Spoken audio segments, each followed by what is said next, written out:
Ontem foram pagers que explodiram numa ação atribuída a Israel, deixaram vários mortos e paralisaram milhares de integrantes do Hezbollah.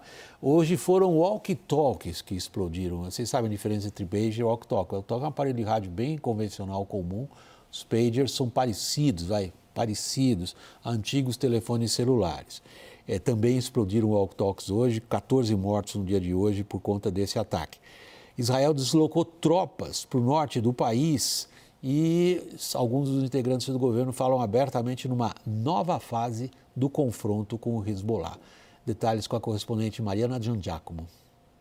Foram registradas explosões na capital, Beirute, e em cidades no sul do país. A agência de notícias libanesa também reportou explosões de painéis solares e dispositivos de biometria em diversos pontos do país. Sem assumir a responsabilidade por nenhuma das ações, o ministro da Defesa de Israel, Yoav Gallant, disse que a guerra iniciada após os ataques de 7 de outubro do Hamas está prestes a entrar em uma nova fase. Com o Hamas extremamente enfraquecido dentro da faixa de Gaza, as forças de defesa de Israel teriam condições de partir para a nova ofensiva. ואני מעריך שאנחנו בפתיחה של תקופה חדשה. ראשית, מרכז הכובד עובר צפונה. המשמעות היא שאנחנו הולכים ומסיטים כוחות, משאבים, אנרגיה לכיוון צפון. לא שכחנו את החטופים ולא שכחנו את המשימות שלנו בדרום. זו חובה שלנו ואנחנו מבצעים אותה במקביל.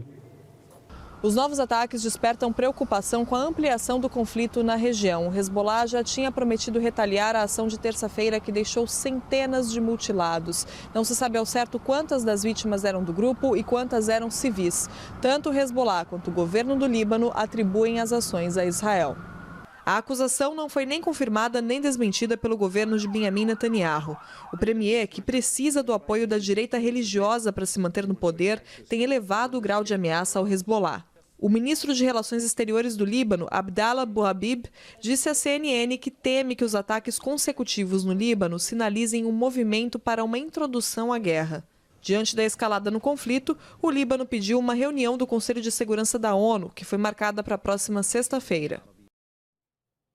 Vittorio Brustolin, para os estudiosos, é bastante claro o peso da expressão utilizada pelo ministro da Defesa israelense, centro de gravidade. Talvez para o público leigo fosse o caso de dizer, é uma expressão que vem dos estudos de estratégia e diz em bom português o seguinte, é ali que a coisa conta. Nós estamos diante de que tipo de estratégia de Israel agora?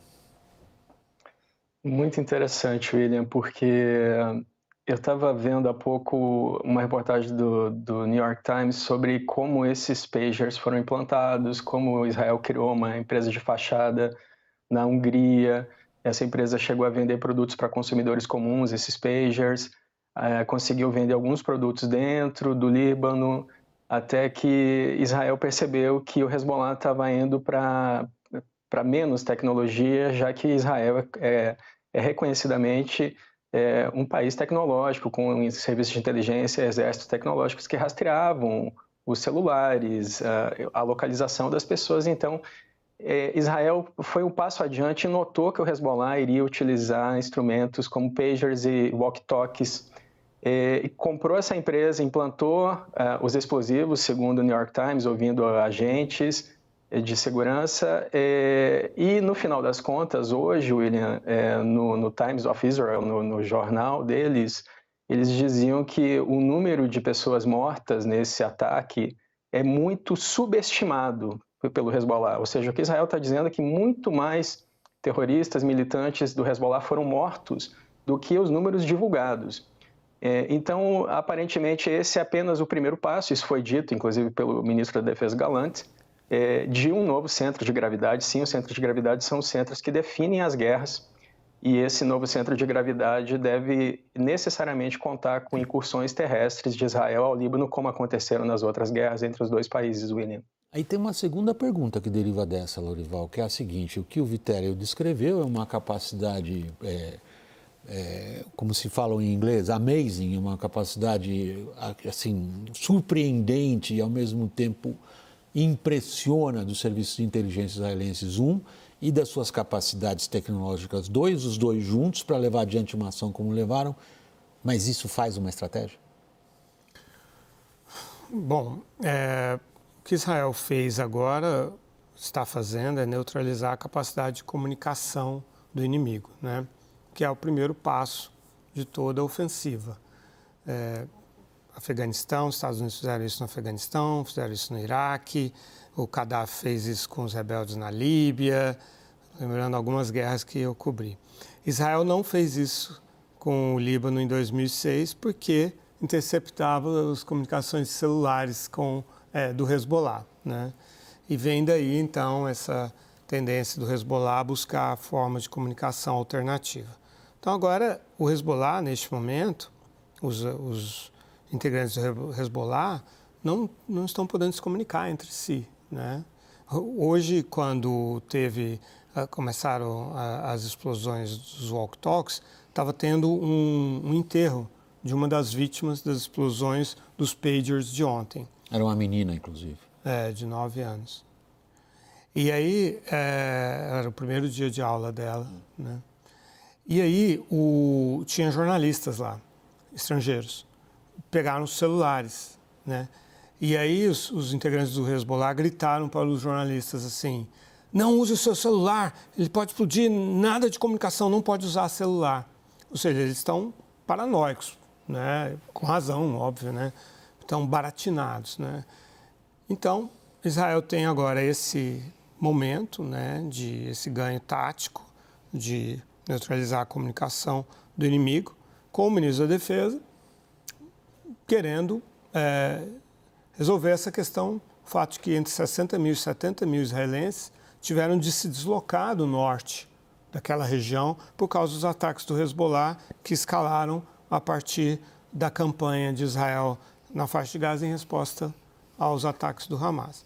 Como o Netanyahu não tem a menor intenção de fazer um acordo com o Hamas, isso já está claro para absolutamente todo mundo, inclusive para os israelenses, não existe uma solução para esse problema dessa guerra de intensidade um pouco mais alta que o Hezbollah vem fazendo contra Israel. Então, Israel decidiu, vai abrir um novo flanco no norte, como disse o ministro, sem descuidar do sul, sem levar, até porque as duas coisas estão interligadas, ele só precisa enfrentar o Hamas nessa escala mais alta agora, porque ele não pretende deixar de enfrentar o Hamas lá no sul, e aí eles consideram que reuniram as condições, então, para tentar neutralizar o poder de fogo do Hezbollah. Esse ponto que você está falando é crucial, porque uma das declarações desse ministro da Defesa israelense é a seguinte: só há uma solução para a questão do Hezbollah no sul do Líbano e ela é uma ação militar.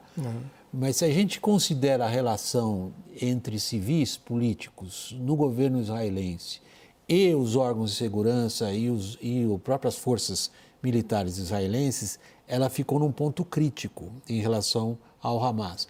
Esse ponto crítico foi sanado e você vê entre a conduta civil das operações e os comandantes militares uma total convergência por uma ação militar no sul do Líbano? Vitélio. William, essa é bem complexa. Não diria que foi sanada, porque ainda tem reféns com o Hamas. O Gallant falou hoje que eles não serão abandonados, que as operações na faixa de Gaza vão continuar, como vocês comentaram há pouco. Mas necessariamente algo precisa ser feito em relação ao Hezbollah, porque o Hezbollah vem bombardeando o norte de Israel desde o início da guerra com o Hamas, né? Então, quando o Fuad Shukr, né, que era o segundo na linha de comando do Hezbollah, foi morto ao atender um telefone celular, inclusive, porque aí ele foi triangulado e Israel lançou 2 mísseis sobre a localização dele, ele tinha acabado de ordenar o bombardeio de um campo de futebol onde 12 crianças de Israel foram mortas. Então, os civis estão morrendo dos dois lados, é claro, morre muito mais civis dentro de Gaza e muito mais civis no sul do Líbano, porque Israel é muito mais poderoso em termos de mísseis, em termos de aviação, mas de qualquer forma, ter uma força como o Hezbollah ali na fronteira norte, uma força que tem de 100 a 150 mil foguetes e mísseis e que vem disparando contra Israel é desagradável e, com certeza, essas 70 mil pessoas, com quase 70 mil, não conseguiriam voltar para casa sem uma intervenção direta de Israel, William. Eu volto a imagens minhas. Eu cobri a Guerra Civil do Líbano e a invasão israelense de 82, lá dentro de Beirute. Os israelenses não têm nenhuma boa experiência com invasões e operações militares no sul do Líbano. Desde então, o Hezbollah foi criado naquela época. Eles topariam uma ação militar dessas proporções porque a capacidade de retaliação do Hezbollah hoje é considerável. 2006 eles toparam, né? Começaram com a operação aérea e depois invadiram por terra para tentar limpar ali o sul, o Vale do Bekaa também, são os redutos do Hezbollah, e o sul de Beirute também, né? E aí, desde então, você tem toda a razão, o Hezbollah é uma outra organização hoje, passou pela guerra da Síria, né? É uma das organizações, um dos grupos de combate em capacidade de combate, prontidão e de experiência melhores do mundo, vamos ser claros em relação a isso, né? Os exércitos europeus, os soldados de outros países, de países muito mais ricos, muito mais poderosos, não têm a experiência de guerra que o Hezbollah adquiriu na Síria, né? E os armamentos também, né? O Irã tem um programa de desenvolvimento de mísseis bastante avançado e parte desses mísseis está com o Hezbollah. Então não é mais o Hezbollah de 2006. E aí você entra num paradoxo, né?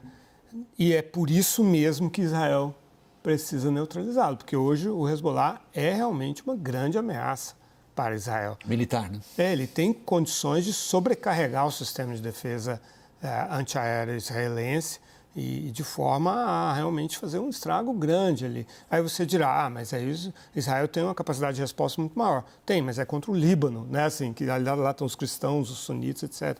Então, assim, eu acho que é muito provável que estejamos caminhando para um conflito em grande escala.